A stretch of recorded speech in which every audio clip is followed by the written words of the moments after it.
Muito bem, estamos meditando dentro da história de Gideão, que foi o 7º juiz de Israel, que julgou Israel durante muito tempo, mas que foi chamado num período muito difícil.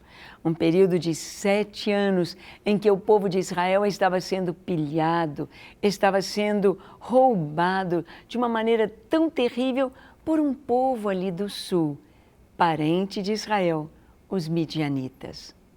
Sim, quem eram os midianitas? Os midianitas eram descendentes também de Abraão. Abraão, depois que ele teve Isaque, depois que Sara lhe deu como filho Isaque, Sara então, quando Isaque tinha perto de 40 anos, Sara morre, Isaque se casa com Rebeca e o Abraão também não ficou a sua velhice sozinho. Abraão se casa com uma mulher chamada Quetura. E Quetura lhe dá 6 filhos. Imagine, Abraão tinha 100 anos quando nasceu Isaque. E tinha mais de 100 anos quando nasceram, mais de 130, 140 anos, quando nasceram mais 6 filhos a Abraão de Quetura. A Bíblia nos fala os nomes de seus filhos e um deles é Midian. Midian que deu a origem a esse povo aqui, os midianitas, morando ali junto de Edom, morando junto com os outros descendentes de Abraão, ali ao sul de Israel, ao sul de Judá. Midianitas eram povos nômades, assim como os edomitas também eram nômades. Os edomitas e ismaelitas, descendentes de Abraão, Edom veio de Esaú. Ismaelitas vieram de Ismael. Ismael se casa com uma egípcia e ele tem 12 príncipes. Antes que Israel tivesse rei, Edom já tinha rei. São descendentes de Abraão. Esses povos todos, hoje chamados povos árabes, são descendentes de Abraão, através de Ismael, através de Edom e através dos filhos de Quetura, estas nações do deserto. E Deus concedeu a Edom, Deus concedeu uma bênção tão grande, diz que ele iria morar longe dos lugares férteis, seria a sua habitação. Disse que ele viveria da sua espada. E realmente, nós vemos quando você vai à Jordânia, que havia um lugar por onde passavam as caravanas, vindas do Egito, indo para a Mesopotâmia, indo para outras nações, para as terras de Sinim ou a China. E essas caravanas, ao atravessarem ali o deserto, elas então buscavam segurança. E quem oferecia segurança para as caravanas? Quem oferecia segurança para aqueles que vinham, os mercadores que vinham com as mercadorias do Egito para a Arábia, para Mesopotâmia, Assíria, Babilônia? Quem que oferecia segurança? Estes exércitos nômades, estes exércitos mercenários, estes exércitos desses povos que moravam no deserto. Viviam da espada, assim como o Senhor havia dito para Ismael, você vai viver da espada. Jacó disse para Edom, você vai viver da espada. Era deserto, eles não tinham que plantar, não tinham coisas para vender nos mercados, fruto da sua terra. Então, o que eles tinham para vender? Segurança. Segurança. E eles ofereciam esta segurança. A maioria dos exércitos mercenários daquela época, que lutavam ao lado de Israel ou lutavam ao lado dos inimigos de Israel, eram exércitos mercenários desses povos nômades do deserto. E por que eram nômades? Claro, eram nômades porque eles não tinham, eles dependiam do tempo, havia seca, secavam-se seus ribeiros, então eles tinham de mudar constantemente. Então eles eram nômades, eles estavam como ciganos, né? Nômades, mas sempre ali naquela mesma região ao sul de Israel, sul e sudeste de Israel. E Entre os inimigos de Israel, nesse período dos juízes, ali estavam os midianitas.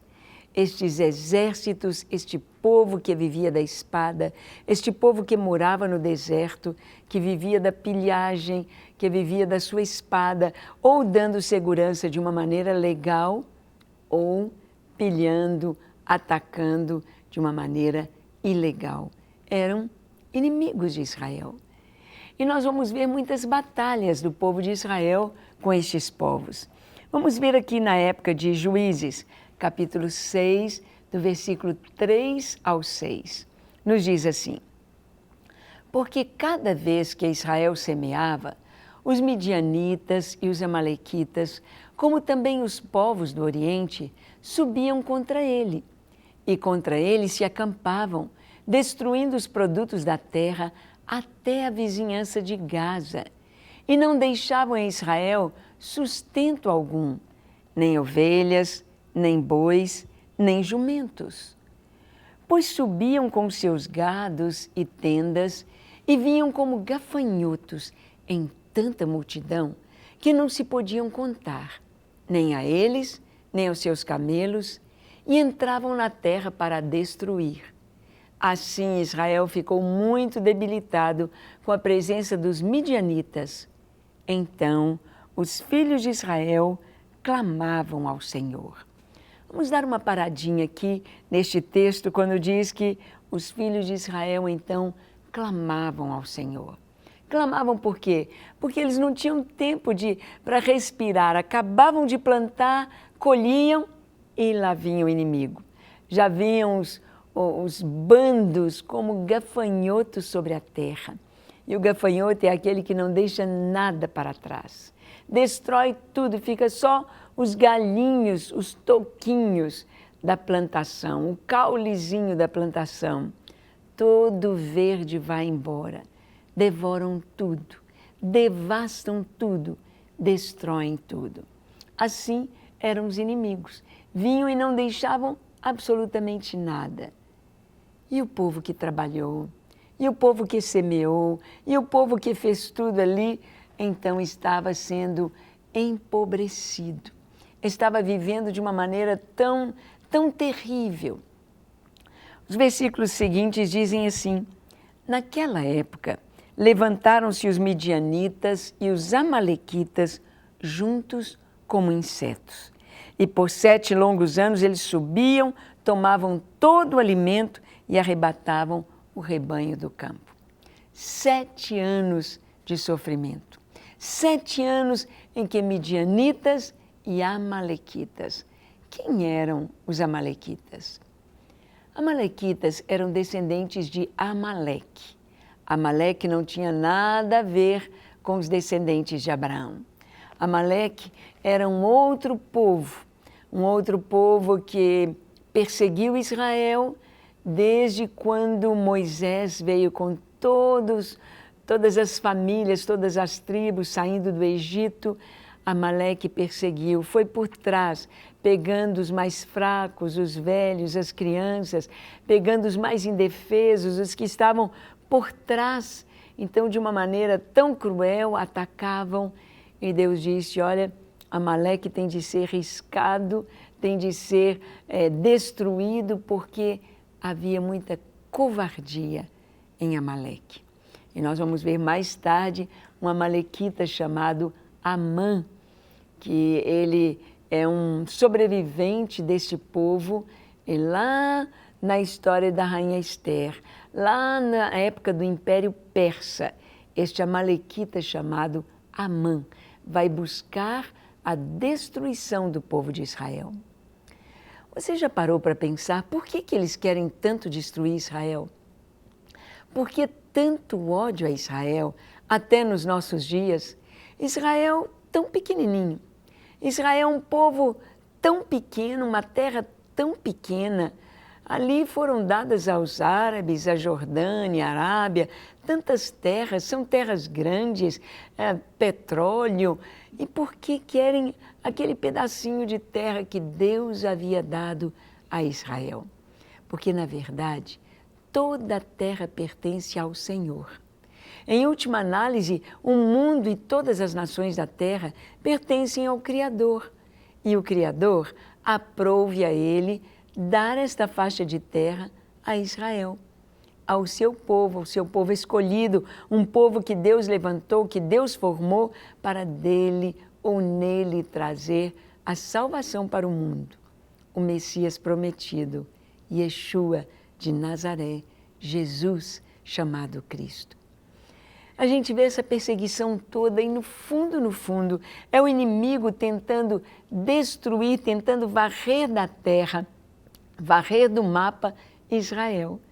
Porque se Satanás conseguisse destruir Israel nesta época, não teria vindo Jesus. Ele sabia da promessa que do descendente da mulher viria um que haveria de esmagar a cabeça da serpente. Então ele sempre esteve atento para impedir que esse descendente da mulher viesse. Ele tenta matar Moisés, o libertador, na época que Deus havia de cumprir a profecia de 400 anos no Egito, e o povo depois sairia livre. Na época que Jesus nasceu, nós vamos ver também que Herodes manda matar as crianças de 2 anos para baixo, tentando matar o Messias que havia nascido. Que os magos vieram de longe para adorar. Vieram procurar o recém-nascido rei dos judeus em Jerusalém, na capital, no palácio. Mas ele nascera em Belém da Judeia, para cumprir a profecia, para cumprir o que estava escrito a respeito do Messias. Nós vamos ver que em todo tempo, Satanás, o adversário, sempre procurou destruir libertadores e destruir a nação de Israel.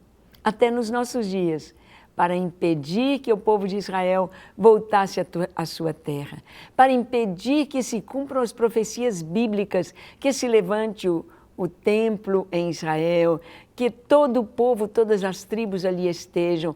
Então é tanta investida, é tanta guerra, é tanta coisa contrária, mas apesar de tudo, Deus vai marchando com o seu povo na história e Deus vai cumprindo tudo que está escrito, tudo que foi profetizado, porque a palavra de Deus é verdade, é viva, é eficaz e ela produz o fruto para o qual foi destinada a vida eterna.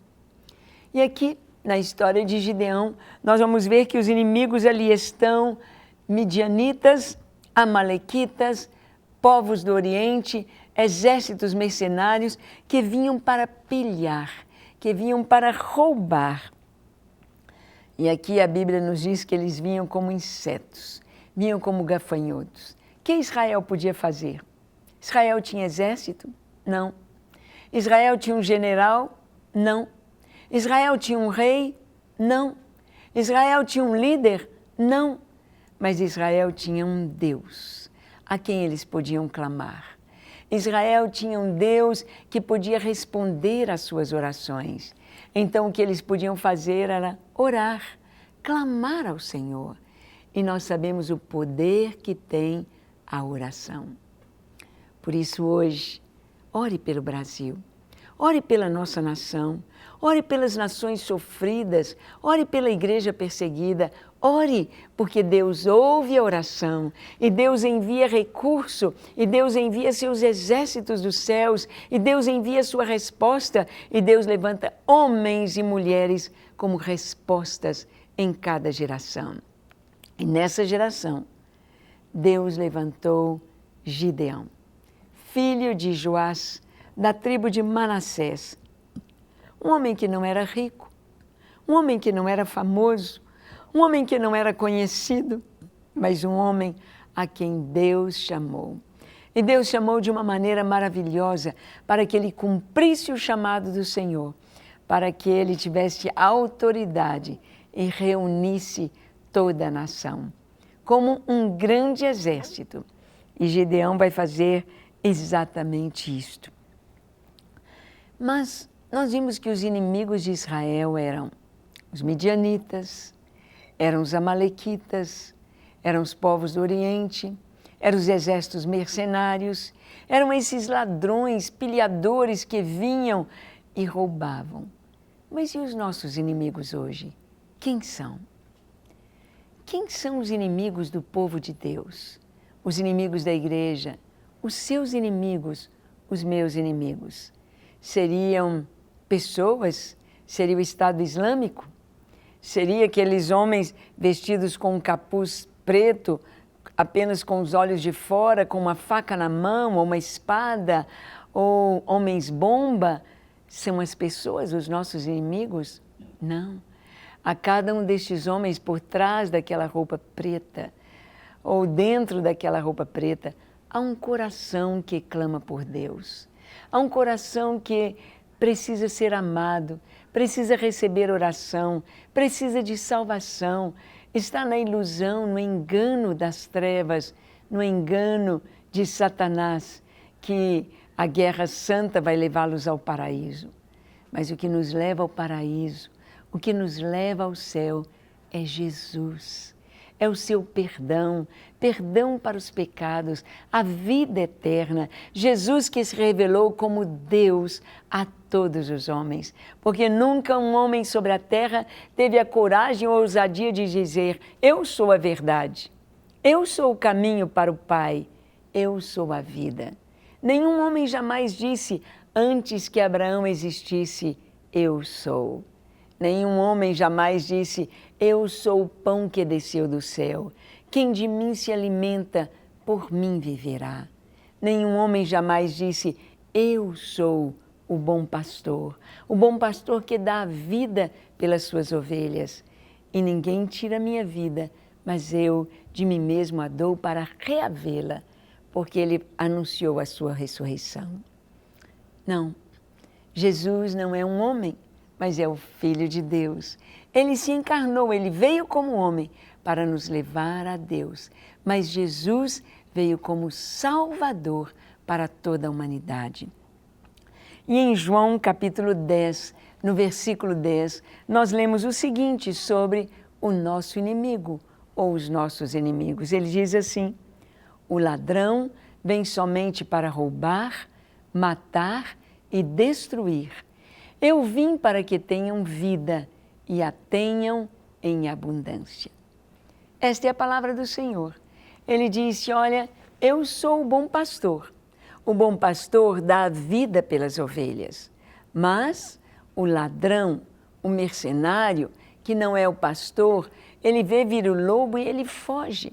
O mercenário, o ladrão, ele vem apenas para roubar, matar e destruir. Quem é esse ladrão? Quem é este que não tem amor pelas ovelhas, não se importa com elas, apenas quer matar as ovelhas? Quer roubar a sua lã, roubar as ovelhas do pastor para destruí-las. Quem é? Quem é? Sabemos que Jesus é o bom pastor que deu a sua vida por nós. Mas esse mercenário são hostes da maldade, que atuam contra os filhos de Deus, atuam nas regiões celestes para roubar a paz, roubar a alegria, roubar o amor, roubar a família, roubar a dignidade, roubar a nossa comunhão com Deus, roubar o tempo, roubar tudo o que temos, tudo o que somos, roubar, matar e destruir.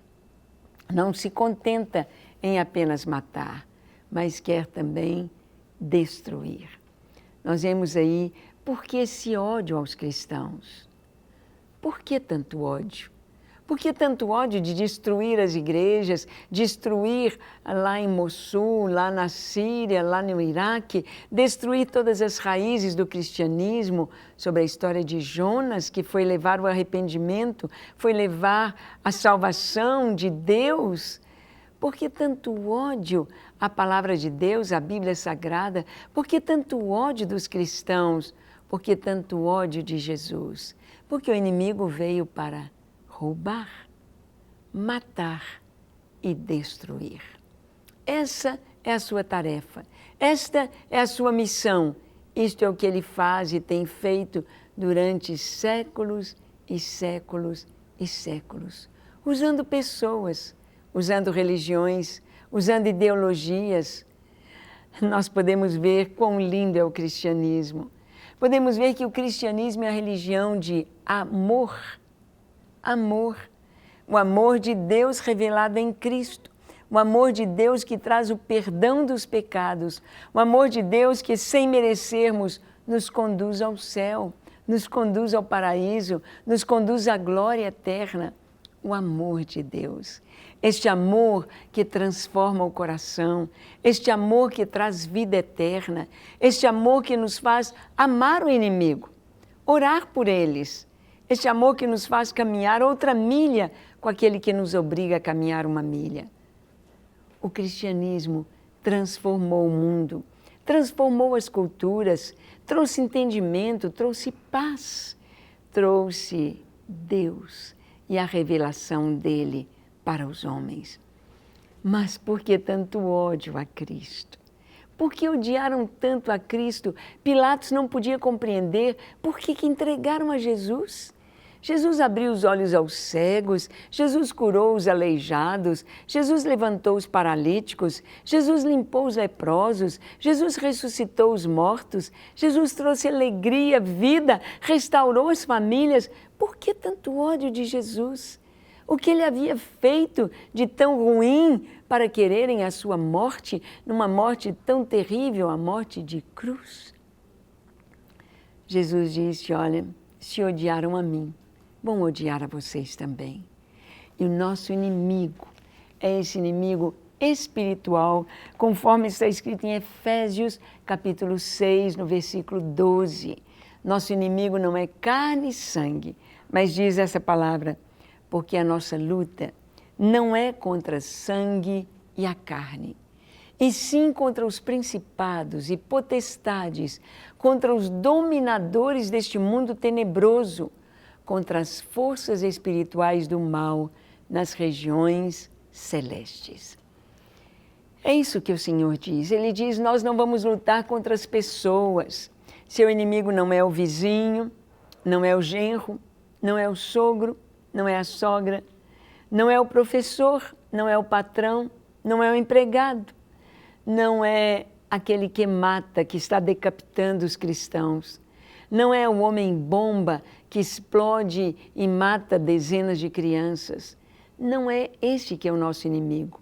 Nosso inimigo não é carne e sangue, mas nosso inimigo, conforme diz aqui a palavra de Deus, são principados e potestades, dominadores deste mundo tenebroso, que atuam para destruir, que vêm para roubar a alma, roubar a vida, roubar a paz, roubar a salvação. O inimigo é este inimigo espiritual. Estes são nossos inimigos e contra eles devemos lutar. Lutar não com as armas carnais, não adianta ter a melhor metralhadora em casa, não adianta criar uma bomba caseira para destruir os demônios, mas as nossas armas têm de ser armas espirituais.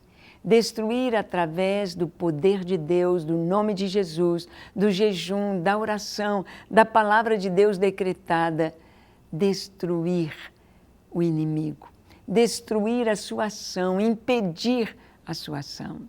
Deus chamou Gideão e havia inimigos muito mais fortes do que ele. Havia exércitos poderosíssimos com armas muito mais fortes do que Gideão tivesse ou o povo de Israel. Mas era Deus que estava mandando, era Deus que estava dando a palavra de ordem e a palavra de Deus se cumpriria. Na nossa vida hoje, Deus continua nos chamando para derrotar, para destruir as obras do inimigo, para nós irmos e para nós levantarmos a bandeira do Senhor, o nome de Jesus. Você sabia que pessoas endemoniadas, elas só são libertas pelo nome de Jesus? E na autoridade de pessoas que têm o Espírito Santo, habitando em seus corações. É isso aí. Autoridade no nome de Jesus. Autoridade. Porque esta é a arma maravilhosa, invencível, infalível, o nome de Jesus. O próprio Senhor, que vem em nosso auxílio, trazendo libertação, saúde, salvação e vida eterna. É isto aí. E você? Tem vencido o inimigo? Tem orado? Você tem jejuado? Você tem buscado a palavra de Deus? Você tem crescido na vida espiritual? Como está a sua vida? Você tem tido vitória? Vitória sobre o inimigo, vitória sobre o pecado, vitória sobre as forças do mal. Vitória é somente em Cristo. Mas nós podemos ter isto agora, agora mesmo. Vamos orar? Feche seus olhos, curve a sua fronte. Se for possível, se ajoelhe. Ore comigo dizendo assim: Senhor, eu sei que preciso de Ti. Eu sei que preciso do Teu amor, preciso da Tua paz, preciso da Tua salvação. Reconheço que somente em Ti, Jesus, há perdão verdadeiro. Somente em Ti, Jesus, eu posso encontrar a verdadeira felicidade e a vitória sobre o inimigo. Por isto, nesta hora, eu Te apresento a minha vida e o meu coração. Perdoa-me, Senhor, perdoa todos os meus pecados. Lava-me completamente de toda impureza, de toda iniquidade. Purifica-me, lava-me, limpa-me. Dá-me um coração puro em Tua presença. Eu quero viver para Ti, para Te amar, para Te servir, para Te obedecer. Eu quero alegrar o Teu coração com a minha vida. Por isso eu Te entrego agora o meu viver. Recebe-me, Senhor, e usa-me para a glória do Teu nome. Enche-me do Teu Espírito Santo e dá-me um novo coração. Pai, oramos pelas pessoas que estão junto conosco agora, com seus olhos fechados, orando a Ti. Sejam salvas, Senhor. Sejam libertas de todo o poder das trevas. Recebam de Ti a paz, a alegria, o amor, a salvação. Oh, sejam livres e libertos de todo o mal, para a glória do Teu nome, no nome de Jesus. Amém, amém e amém. Para receber todas as novidades do canal, inscreva-se e, se curtir o vídeo, clique em gostei. Aproveite para acompanhar a Rede Super nas redes sociais.